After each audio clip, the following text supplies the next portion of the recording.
चाहे एंजी और फ्रेया, जो सलीना की कक्षा की छात्राएं थीं, कितनी भी अनिच्छुक और नाराज क्यों न हो, वे जांच को खुलेआम अस्वीकार करने की हिम्मत नहीं कर सकीं। मामला इतना ज्यादा शोर शराबे वाला था कि इसे छिपाना नामुमकिन था। विश्वविद्यालय के छात्रों की हैरान निगाहों के सामने ही फ्रेया और कुछ छात्रों के समूह को डरे और पीले पड़े चेहरों के साथ पुलिस स्टेशन ले जाया गया। और थोड़े ही समय में ये खबर पूरे क्रिफिया यूनिवर्सिटी में फैल गई। पुलिस स्टेशन के अंदर 4 लोगों को छात्र परिषद से गवाह के तौर पर लाया गया था। उन चारों के चेहरे गंभीर थे। आखिर क्रिफिया यूनिवर्सिटी उनकी आल्मा माटर थी, और ऐसा बड़ा घोटाला सामने आना और उसके बाद उठने वाले तूफान के बारे में सोचना किसी को भी अच्छा नहीं लग सकता था। ज़ैकरी ने बाकी 3 लोगों के उदास चेहरों को देखा और फिर सलीना की ओर नजर उठाई। सलीना, जो पीड़ित थी, सामने वाली बेंच पर आलस से बैठी थी। उसके लंबे बाल कंधों पर फैले हुए थे और उसके खूबसूरत चेहरे पर न तो ठंडापन था न ही कोई गर्माहट, बस एक अनकहा सा भाव। ज़ैकरी खुद को रोक नहीं पाया और सलीना के पास वाली कुर्सी पर जाकर बैठ गया। उसने अपने बाल खुजाए और धीमी आवाज में बोला, सॉरी। सलीना ने सिर को हल्का सा झुकाया, उसकी नजरों में उलझन थी। वह समझ ही नहीं पाई कि ज़ैकरी उससे माफी क्यों मांग रहा है। ज़ैकरी ने कड़वी मुस्कान के साथ अपनी ओर इशारा किया और बोला, स्टूडेंट काउंसिल की तरफ से मेडिकल स्कूल की सारी जिम्मेदारियां मैं ही देख रहा हूं, और वे दोनों चीटिंग के मामले मेरी देखरेख में थे। सजा भी उसी को व्यक्तिगत रूप से लागू करनी पड़ी थी। उसे हल्का सा याद था कि फ्रेया ने एक नोट के साथ दोनों चीटिंग की घटनाएं रिपोर्ट की थी और कहा था कि सबूत बहुत मजबूत हैं। जब ये सामने आया तो आरोपी छात्रा ने मानने से इनकार कर दिया और शिक्षक से बेहद बदतमीजी से बहस की। फ्रेया ने सख्त सजा की मांग की थी कि उस छात्रा को सीधे कॉलेज से निकाल दिया जाए, लेकिन बाद में विभाग के अन्य शिक्षकों ने माना कि यह सजा बहुत ज्यादा है, इसलिए सामान्य प्रक्रिया के अनुसार सलीना को दूसरा मौका देने का फैसला किया गया। इस तरह यह मामला सीधे निष्कासन और बड़े अपराध की श्रेणी तक नहीं पहुंचा। इसका मतलब ये था कि सलीना डिप्लोमा तो पा सकती थी, लेकिन चाहे वह ग्रेजुएशन कर भी ले, उसे डिग्री नहीं मिलनी थी। सलीना की नज़र हल्की सी चमकी और उसने ठंडे स्वर में कहा, जरूरत नहीं। सलीना ज़ैकरी के लिए सिर्फ एक अजनबी थी और उस पर उसका कोई फर्ज नहीं था कि वह उसके लिए खड़ा हो। उसने हल्की मुस्कान के साथ दिलचस्पी से पूछा, और सीनियर, आपको कैसे यकीन है कि मैंने चीटिंग नहीं की? ज़ैकरी हंस पड़ा, तुम्हारे चेहरे में एक जीनियस झलक है। और फिर, अगर तुमने सच में चीटिंग की होती, तो इतनी हिम्मत से पुलिस को बुलाने की जुर्रत करती। इसके उलट, फ्रेया जब से सुन रही थी कि सलीना ने पुलिस बुला ली है, उसका डर उसके चेहरे पर साफ दिखने लगा था। सलीना ने बस एक हल्की मुस्कान दी। ज़ैकरी ने उसकी मुस्कान देखी तो उसका मूड और भी खराब हो गया। भले ही सलीना ने कहा था कि माफी की कोई जरूरत नहीं, लेकिन वह अंदर से दबाव महसूस कर रहा था। वह साफ दिल और न्यायप्रिय इंसान था, जीवन के उस दौर में जब इंसान जोश और न्याय से भरा होता है। लेकिन कॉलेज की सबसे खूबसूरत उम्र में, जब उसके सामने ही किसी कमजोर को सताया गया और उसे गलत ठहराया गया, तो उसे शर्म महसूस हुई और वह सलीना की आंखों में देखने की हिम्मत नहीं कर पाया। और समूह भावना उसके अंदर गहराई से बसी हुई थी। जब मेडिकल फैकल्टी ने सलीना को सताया, तब वह उतना गुस्सा नहीं हुआ। लेकिन जब मेडिकल फैकल्टी ने अन्य विभागों के छात्रों के साथ मिलकर उसके छात्रों को खुलेआम सताना शुरू किया, तो यह ज़ैकरी के लिए असहनीय हो गया। वह दिमाग पर जोर डाल रहा था लेकिन समझ ही नहीं पा रहा था कि इन छात्रों के दिमाग में गड़बड़ क्या है। वह परेशान था, तभी उसे पास से सलीना की आवाज़ सुनाई दी, सीनियर। ज़ैकरी ने पलकें झपकाईं, सलीना। सलीना के होंठ हल्की मुस्कान में उठे। जितना मुझे याद है, क्रिफिया यूनिवर्सिटी की परीक्षाओं में निगरानी मॉनिटरिंग होती है ना?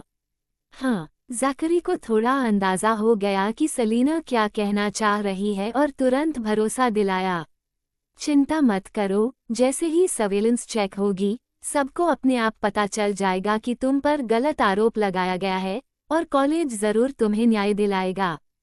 सलीना ने सिर हिलाया। उसकी आंखों में ठंडी चमक झलक उठी और वो मुस्कुराई। मुझे यकीन नहीं है। डर है कि अगर मैं देर कर दूं तो सर्वेलेंस का वो हिस्सा मिट चुका होगा या फिर शायद बहुत पहले ही हटा दिया गया हो। इम्पॉसिबल, ज़ैकरी ने बिना सोचे तुरंत पलटकर कहा। लेकिन जब उसकी नज़र सलीना की साफ आंखों से मिली तो उसे अचानक बेचैनी महसूस हुई, जैसे कांटों पर बैठा हो। वह बोला, मैं अभी जाकर ढूंढता हूँ। तभी बिली को स्कूल से फ़ोन आया। मेडिकल विभाग का काश से ज़्यादा लेना देना नहीं था, इसलिए बाकी 3 लोग साथ में वापस स्कूल चले गए। बाहर के कमरे में सिर्फ स्टूडेंट काउंसिल का प्रेसिडेंट और सलीना रह गए, जबकि अंदर पुलिस छात्रों से पूछताछ कर रही थी। स्कूल में होने वाली गपशप छिपाना लगभग नामुमकिन था। क्रीफिया यूनिवर्सिटी में सलीना की बदनामी पहले से ही मशहूर थी। उसके किस्से छात्रों के बीच इतने फैल चुके थे कि कभी कभी वे कैंपस में डिनर के बाद हंसी मजाक का विषय बन जाते थे। ये छात्र पुलिस के सख्त और अनुभवी दबाव के सामने ज्यादा देर टिक नहीं पाए। पूछताछ होते ही उन्होंने सब कुछ मान लिया, लेकिन मानने के बाद हालात और बिगड़ गए। पूछताछ कक्ष के अंदर शार्लेट पूछताछ की कुर्सी पर बैठी थी और पुलिस के सवालों का सामना ठंडी मुस्कान के साथ कर रही थी। तो क्या हुआ अगर मैंने किया? सलीना इतनी बेशर्म थी कि लिया के फियांसे को फुसलाने लगी थी। मैंने तो बस उसे एक रात क्लासरूम में बंद कर दिया था। न मैंने उसे मारा, न उसका हाथ पैर तोड़ा। इसमें मेरा गलत क्या है? पुलिस वाले की भौहें सिकुड़ी। तुम इतनी शान से अपनी ही सहपाठी को परेशान कर रही हो। शार्लेट ने जवाब दिया, वो इसलिए क्योंकि सलीना बेशर्म है। हमें उसे परेशान करने में गलती हुई, तो जब वो लिया को तंग कर रही थी तब आप लोगों ने क्यों नहीं सोचा? हमने तो बस तंग किए गए सहपाठी की मदद की है पलटवार करने में, इसमें हमारा गलत क्या है? ये मत सोचो कि हम डर जाएंगे सिर्फ इसलिए कि उसने पुलिस बुला ली। उसके चरित्र और उसके किए के हिसाब से वो तंग किए जाने की हकदार है। पूछताछ कर रहे दोनों पुलिस वाले सामने बैठे छात्र को घूर रहे थे, जिसके चेहरे पर जरा भी अपराधबोध नहीं था। दोनों ने एक दूसरे की ओर देखा और एक दूसरे की आंखों में वही उदासी देखी। 10 मिनट बाद कई कमरों के दरवाजे खुले। पुलिस अधिकारी बाहर आए, सबके चेहरे थके और उदास थे। वे अपनी अपनी सीटों पर बैठकर पूछने लगे, आपकी तरफ क्या हालात हैं? एक अधिकारी ने माथे पर बल डाला।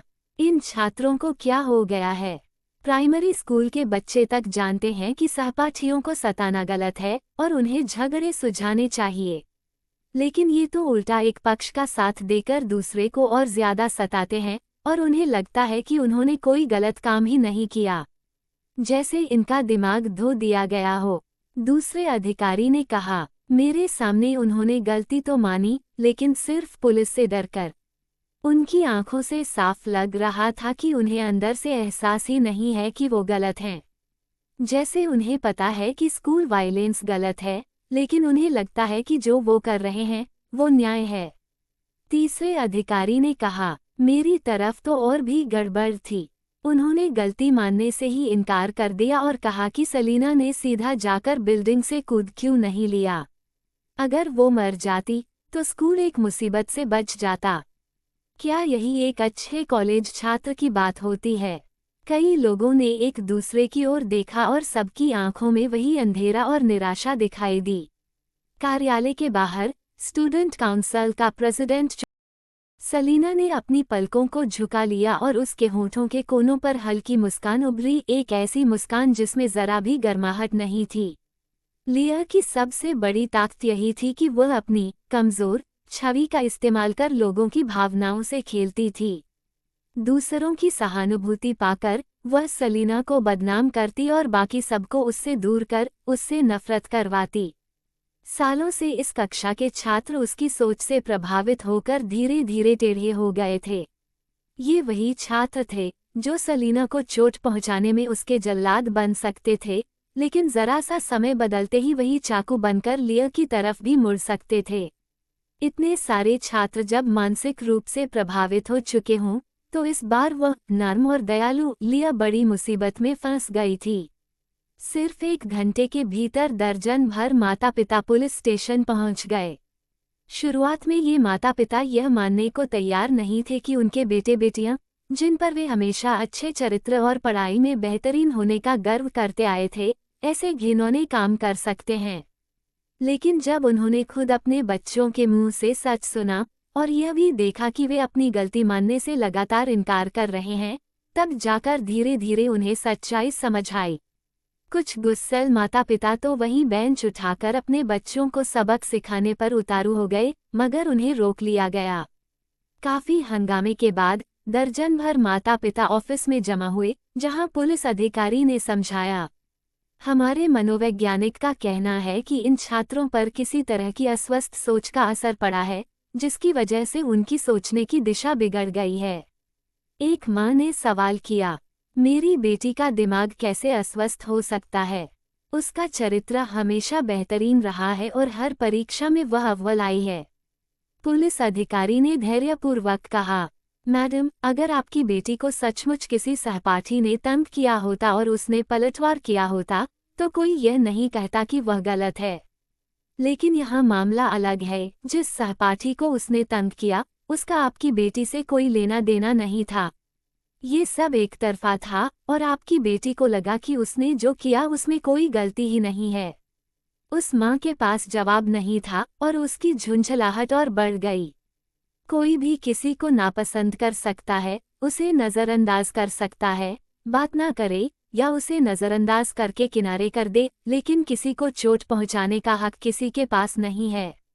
एक बार वह आखिरी सीमा पार कर ली जाए तो वह अपराध बन जाता है। लिया रिडल कौन है? एक माता पिता ने पूछा। लगभग हर पीड़ित के मुंह से यह नाम बार बार लिया जा रहा था, जैसे मानो उसी छात्रा की वजह से उन्होंने अपने सहपाठी को नुकसान पहुंचाया। पुलिस ने जवाब दिया, वह सलीना की सौतेली बहन है। हमारी जानकारी के अनुसार सलीना उसकी पिता की पहली पत्नी की बेटी है। उसकी मां की मौत के बाद लिया की मां ने सलीना के पिता से शादी की। ये सुनते ही माता पिता के चेहरे गहरे हो गए। वे अनुभवी और समझदार थे। उन्होंने तुरंत हालात को समझ लिया। उनके बच्चों को मूर्ख बनाकर दूसरों के हाथ की कठपुतली बना दिया गया था। सलीना कुर्सी पर बैठी आंखें मूंदे हुई थी, तभी उसका मोबाइल अचानक कंपन करने लगा। उसने नीचे देखा, ओस्वाल्डो का संदेश था, जो उसे दोपहर के खाने की याद दिला रहा था। सुबह से उसके माथे पर जमी ठंडी सख्ती धीरे धीरे पिघल गई। उसने स्क्रीन पर उंगलियां चलाईं और सीधे कॉल कर दी। 3 बार फोन की घंटी बजी और सामने वाले ने उठाया। आदमी की गहरी आवाज में हल्की नरमी थी।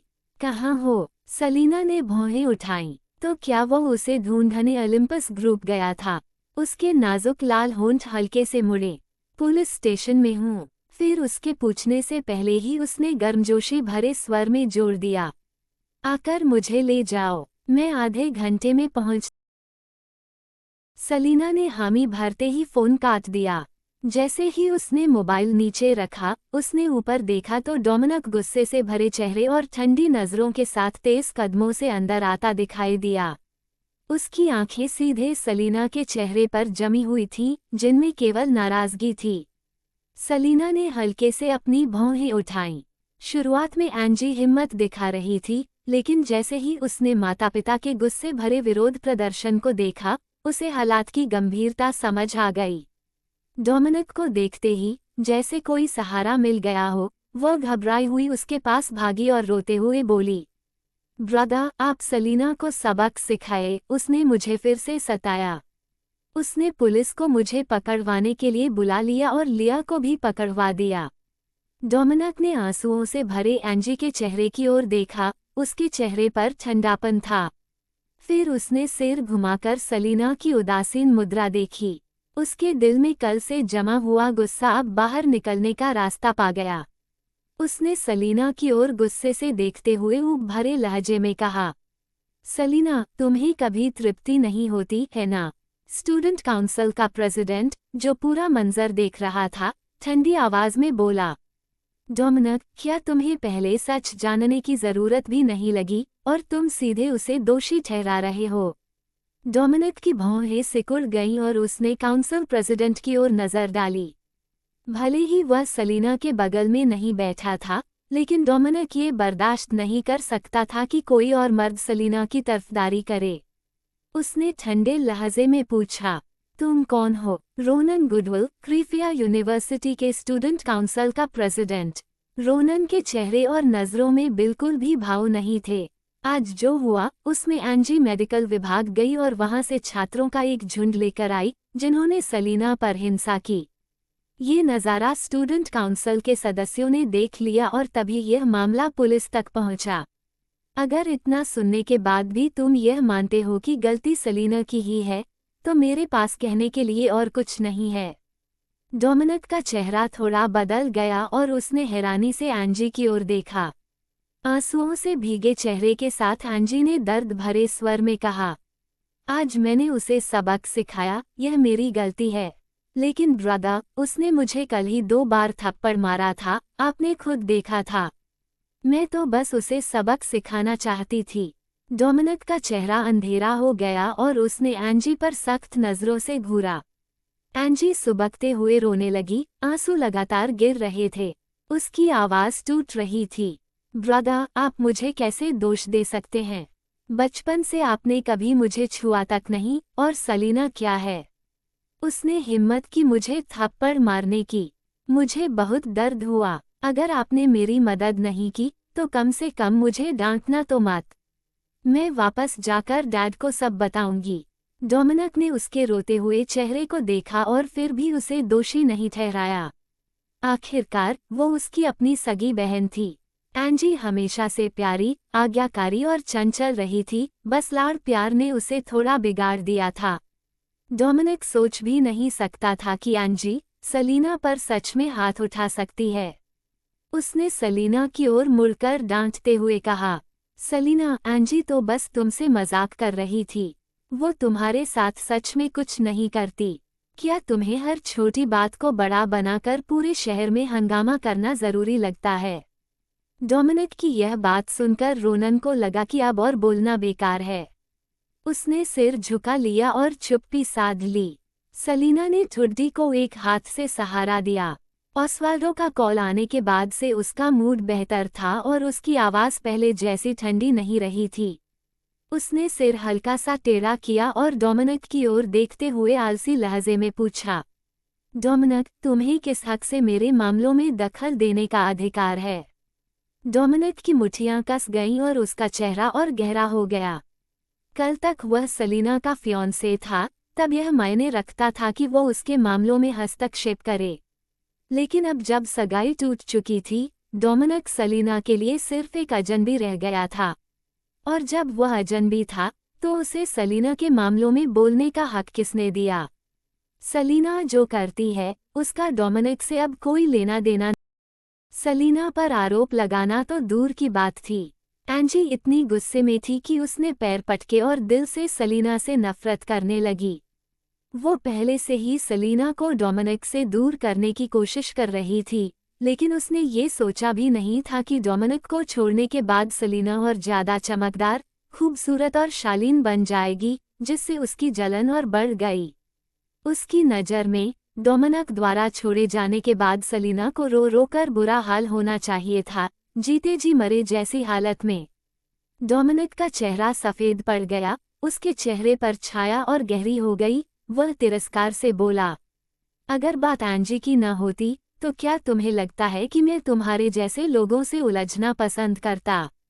कुछ ईमानदार माता पिता अब और चुप नहीं रह सके और उस पर आरोप लगाया, मैंने तो बहुत पहले से सुना था कि वॉल्सन परिवार का बेटा युवा और काबिल है, लेकिन तुम अपनी बहन को नहीं समझाते, उल्टा पीड़िता को दोष देते हो। ये कैसी परवरिश है वॉल्सन परिवार की?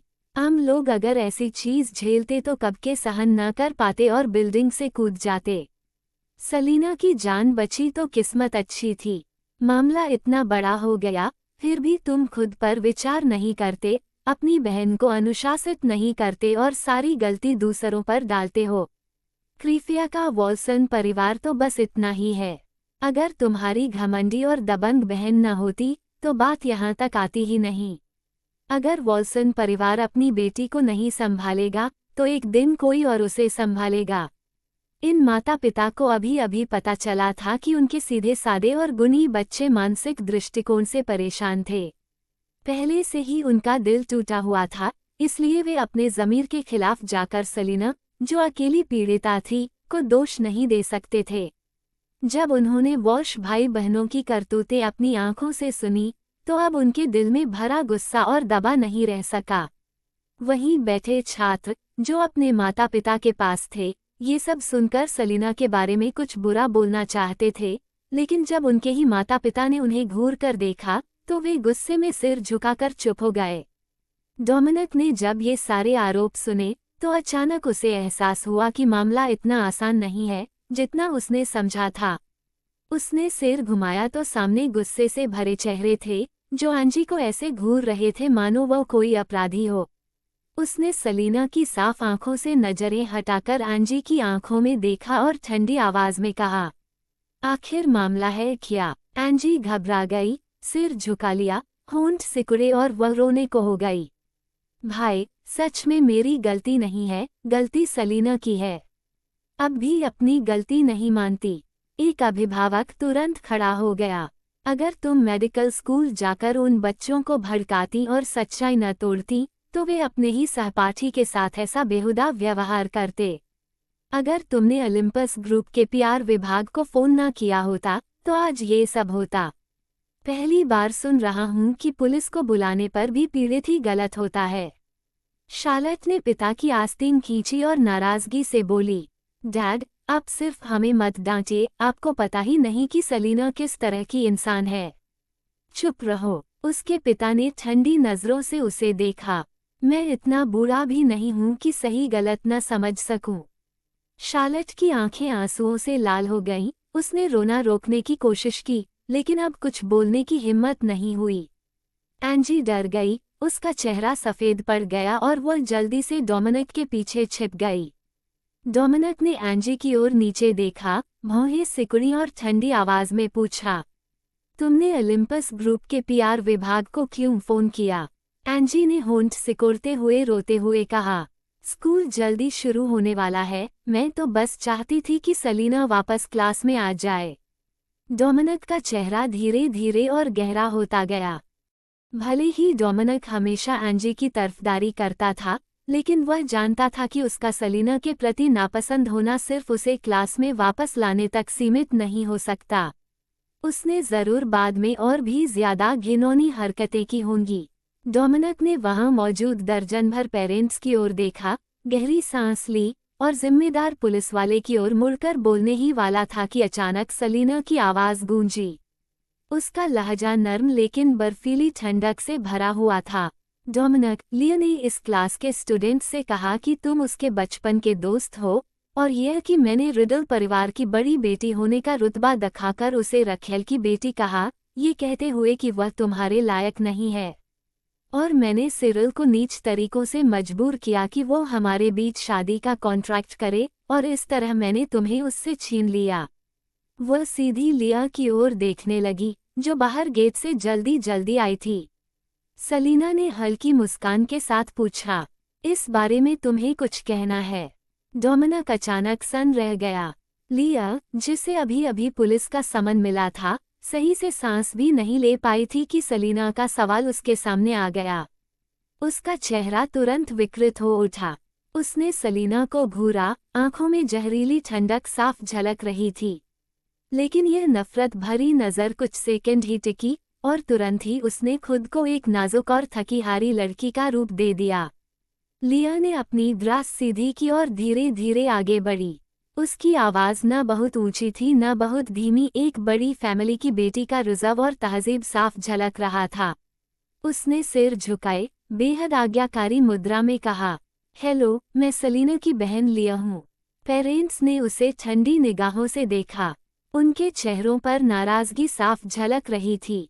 एक रखेल हमेशा लोगों को नापसंद होती है। भले ही कहा जाए कि उसकी बेटी मासूम है, लेकिन अगर वह भी चैन से न बैठे तो लोगों को उससे नफरत होना लाजमी है। असल में लिया का नाजुक और मासूम रूप आसानी से लोगों का दिल जीत सकता था। लेकिन सलीना की चमकदार मौजूदगी के आगे लिया में कोई खासियत नहीं दिख रही थी। तुरंत ही एक पेरेंट ने ठंडी आवाज में पूछा, डोमिनिक, तुमने अभी तक सलीना के सवाल का जवाब नहीं दिया। क्या लिया ने जो कहा वह सच है या नहीं? मनोवैज्ञानिक कहते हैं कि बच्चों की सोच बदलने के लिए सबसे पहले उन्हें यह एहसास कराना जरूरी है कि उनकी धारणाएं ही गलत हैं। लिया का चेहरा बदल गया। उसने दांत भींच लिए और उसका नाजुक शरीर हल्का सा कांपने लगा। सलीना बहुत तेज थी। इससे पहले कि लिया समझ भी पाती कि सलीना में अचानक इतना बदलाव कैसे आया और डोमिनिक और उसकी मां का रवैया क्यों बदल गया, उसने स्कूल की बात सीधे पुलिस स्टेशन तक पहुंचा दी। लिया को कोई मौका ही नहीं मिला सोचने या तैयारी करने का। धत तेरे की, सलीना। उसने होंठ काटे और डोमिनिक की ओर देखा, आंखों में विनती भरी हुई थी। उसने हल्का सा सिर हिलाकर इनकार किया। स्टूडेंट्स ने देखा कि लिया लंगड़ाते हुए चल रही थी और उसका चेहरा पीला पड़ा हुआ था, जबकि इससे पहले उसने कभी ऐसा कमजोर और थकाहारा रूप नहीं दिखाया था। एंजी की बातों से उन्हें कल की एंगेजमेंट पार्टी की बातें याद आई और सलीना के प्रति उनकी नफरत और गहरी हो गई। लिया, मेरे पापा को बताओ कि घर पर सलीना ने तुम्हें कैसे तंग किया। मेरी माँ और पुलिस को बताओ कि सलीना ने तुम्हें चीटिंग का इल्ज़ाम लगाकर कैसे बदनाम किया। पुलिस कहती है कि हम सबने मिलकर सलीना को तंग किया और उसे अलग थलग किया। हाँ, हमने गलती की, लेकिन सलीना ने जो किया उसके सामने हम तो बहुत अच्छे हैं। लिया, डरो मत, हम तुम्हारे साथ हैं। बस सबको बता दो कि सलीना ने कितनी बुरी हरकतें की, तब सबको पता चल जाएगा कि असल में उसके चरित्र में ही गंदगी। लिया ने अपने पीले होंठ काटे, उसकी आंखों में अपराधबोध और बेचैनी झलक रही थी।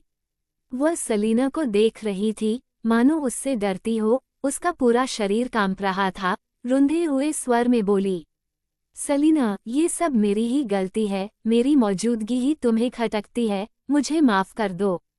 उसके चेहरे पर मानो दर्द की एक झलक उभरी और उसकी आंखों से आंसू छलकने को थे। उसका ये बेबस रूप इतना सच्चा लग रहा था कि किसी का भी दिल पिघल जाए। लेकिन सलीना, आखिरकार ये हमारा पारिवारिक मामला है, इसमें इतनी बड़ी बात बनाकर मासूम लोगों को बीच में घसीटने की क्या जरूरत है? अगर पापा को पता चला तो? लिया ने अपने होंठ कसकर भींच लिए, उसकी आंखों में उदासी और दुख भरे थे। धीमी आवाज में बोली, अगर तुम्हें गुस्सा है तो मुझ पर निकालो, छात्र निर्दोष हैं। हमारी बहनों की दुश्मनी की वजह से उनके सुनहरे भविष्य को बर्बाद नहीं कर सकते। उसकी आंखें लाल हो चुकी थीं, वह सुड़कते हुए रोई और विनती भरी नजरों से सलीना को देखा, मानो उसका दिल पूरी तरह टूट चुका हो। सलीना, प्लीज इन्हें छोड़ दो, जब तक तुम इस मामले को आगे नहीं बढ़ाती, मैं जो भी चाहो वही करूंगी।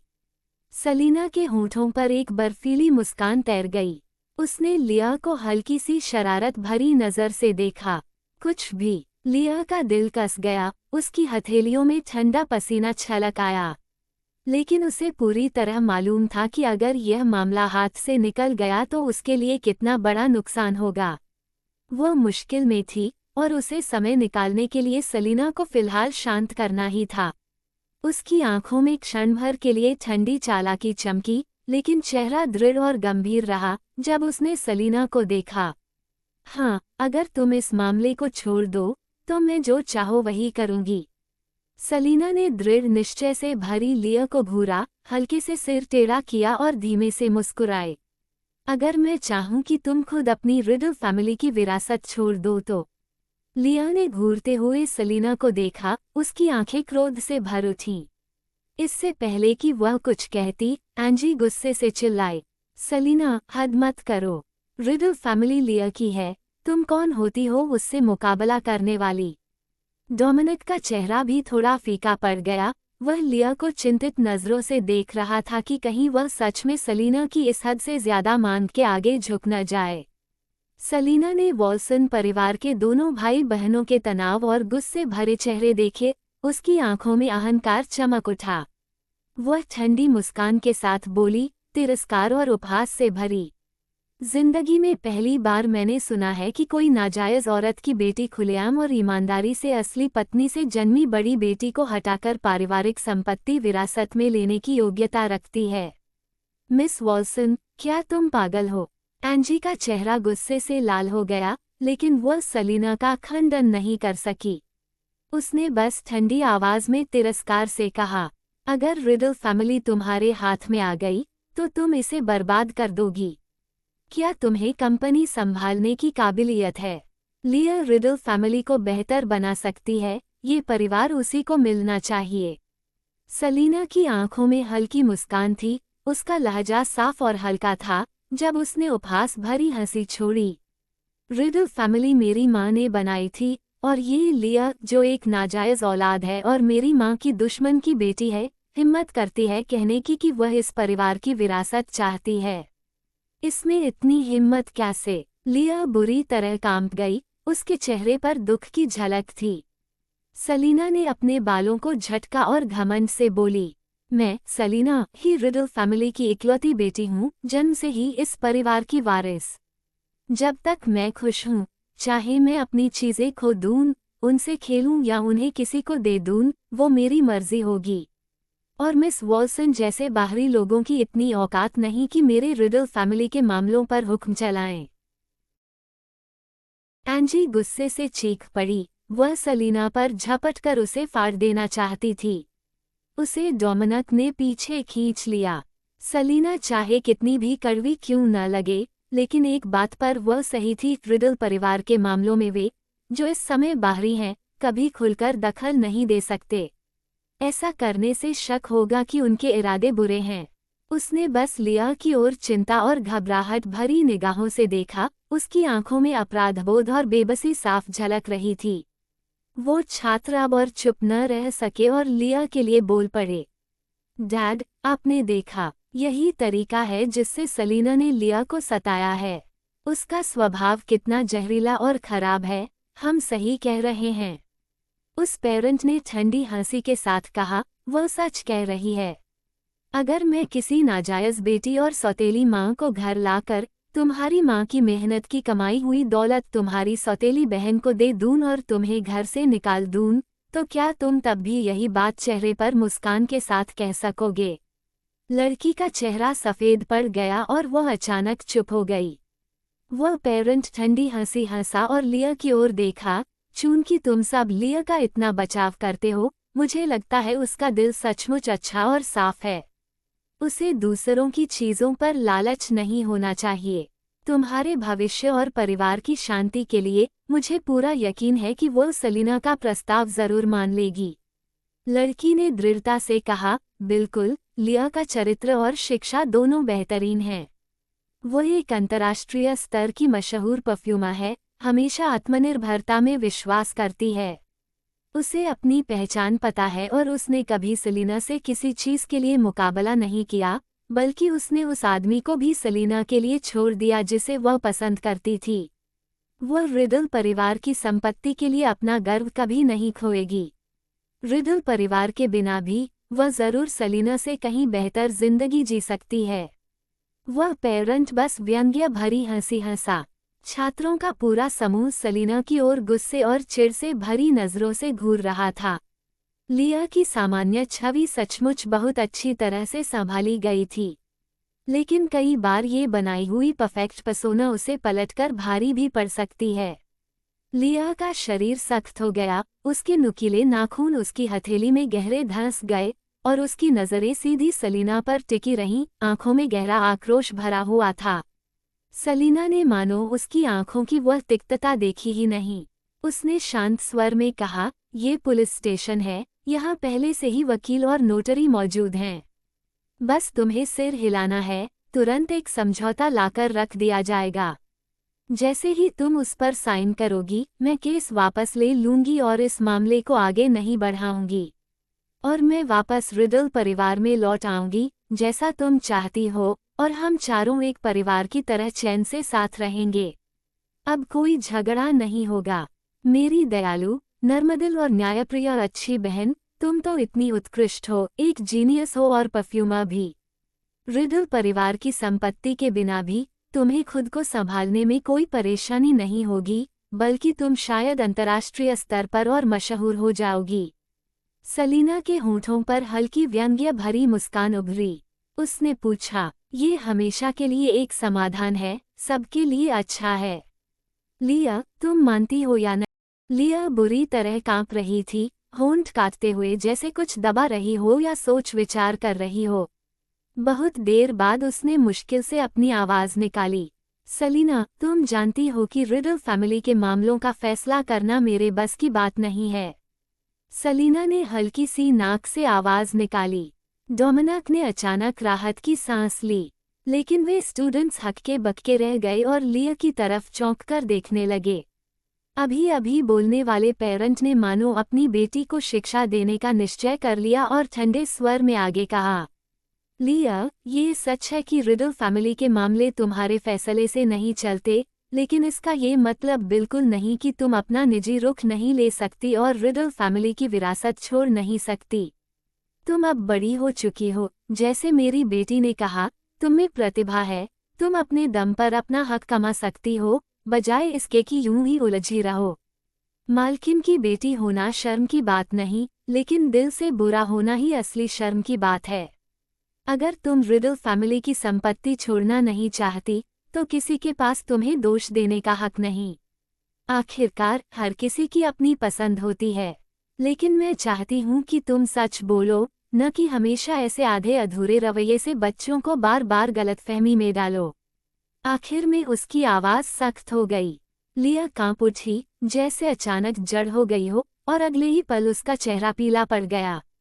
सलीना हल्का हंसी। लिया, तुम्हें हमेशा शोहरत और फायदे में से एक चुनना होगा, दोनों एक साथ नहीं मिल सकते। लिया कांपते हुए वहीं खड़ी रह गई, आंसुओं से भरी आंखें बेबसी से सलीना की तरफ देख रही थीं। उसका चेहरा निराश और टूटा हुआ लग रहा था। उसकी आंखों में वह तीखापन और धमकी थी जो सिर्फ सलीना देख सकती थी। सलीना, क्या तुम मुझे ऐसे ही मजबूर करती रहोगी? सलीना ने अपने मोबाइल की स्क्रीन देखी। ऑस्वाल्डो के फ़ोन को 20 मिनट हो चुके थे। उसके पास लिया पर और वक्त बर्बाद करने का समय नहीं था। उसने फ़ोन रख दिया और लिया की तरफ मुस्कराई, पर आंखों में ज़रा सा भी गर्मजोशी नहीं थी। चूंकि तुम राज़ी नहीं हो, तो और कुछ कहने की ज़रूरत ही नहीं। उसने अपनी नज़र डोमिनिक पर डाली, जिसमें ताना और व्यंग्य दोनों झलक रहे थे। डोमिनिक, तुमने मेरे सवाल का अब तक जवाब ही नहीं दिया। डोमिनिक अचानक सन रह गया। उसे सलीना का वह सवाल याद आया जो उसने पहले पूछा था, लेकिन लिया के अचानक आने से बीच में ही रुक गया था। अब सलीना ने वही बात फिर उठा दी। सलीना ठंडी मुस्कान के साथ बोली, उसकी आंखों में व्यंग्य चमक रहा था। लिया ने इस क्लास के स्टूडेंट्स से कहा कि तुम दोनों पहले से ही एक कपल थे और मैं बीच में आकर तुम्हारा रिश्ता बिगाड़ने वाली तीसरी थी। डोमिनिक, सबको बताओ, क्या ये सच है?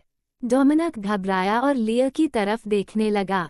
उसकी आंखों में उलझन और अविश्वास साफ झलक रहा था। लिया ने आंसू पोंछे, जैसे गम से टूटी हुई हो। उसका नाजुक शरीर कांप रहा था, चेहरा डर और बेचैनी से भरा हुआ। उसने डोमिनिक की तरफ देखा, उसकी आंखों में हल्की सी विनती थी। फिर सिर झुका लिया। उसके बिखरे बाल उसे और अकेला और बेसहारा दिखा रहे थे। डोमिनिक को ठीक से समझ नहीं आ रहा था कि यहाँ हो क्या रहा है, लेकिन इस वक्त लिया की हालत दिल तोड़ने वाली थी। वह पहले ही कल सलीना के लिए लिया को चोट पहुंचा चुका था। वह घायल हुई, उसकी इज्जत खराब हुई। अभी अभी सलीना ने उसे जबरदस्ती दबाव में रखा और बाकियों ने उस पर चरित्रहीनता का इल्जाम लगाया। अगर उसने कुछ गलत कहा, तो थकी हुई लिया शायद अब स्कूल में टिक भी ना पाए। वैसे भी सलीना पहले से बदनाम थी, तो ये साफ करने या न करने का कोई खास फायदा नहीं था।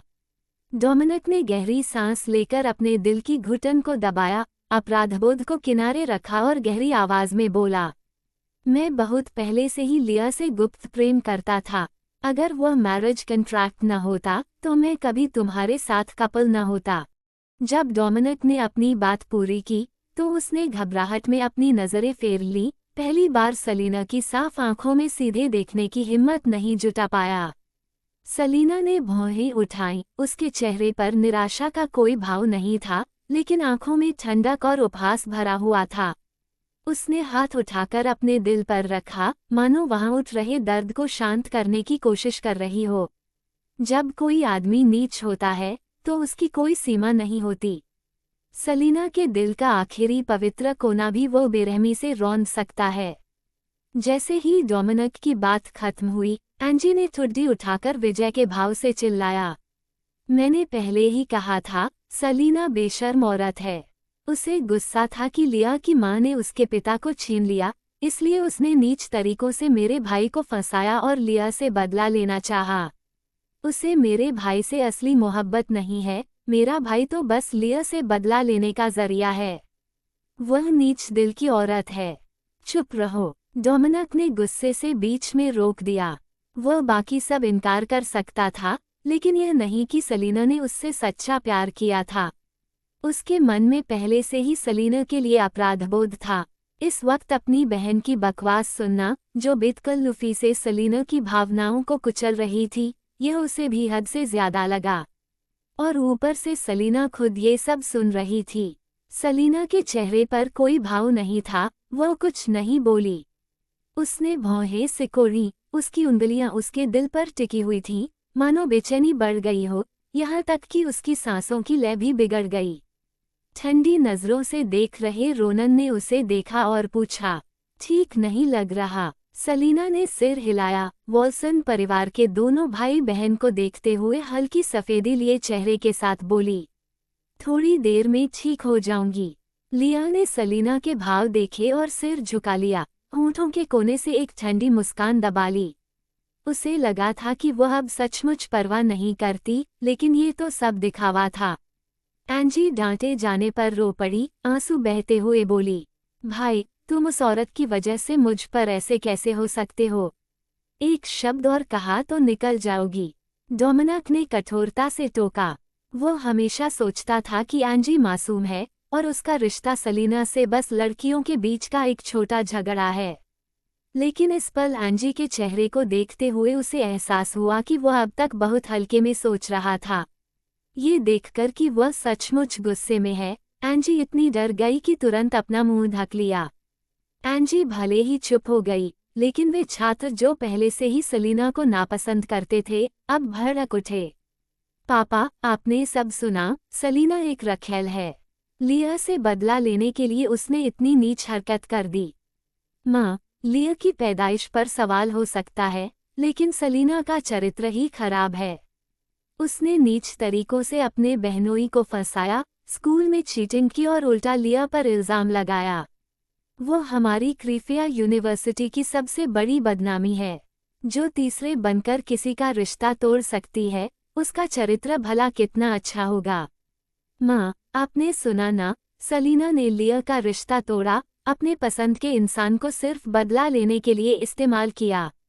असली गलती तो सलीना की है, हमने तो कुछ भी गलत नहीं किया। भीड़ गुस्से में चिल्ला रही थी, तभी अचानक एक ठंडी और दबदबे वाली आवाज गूंजी। सलीना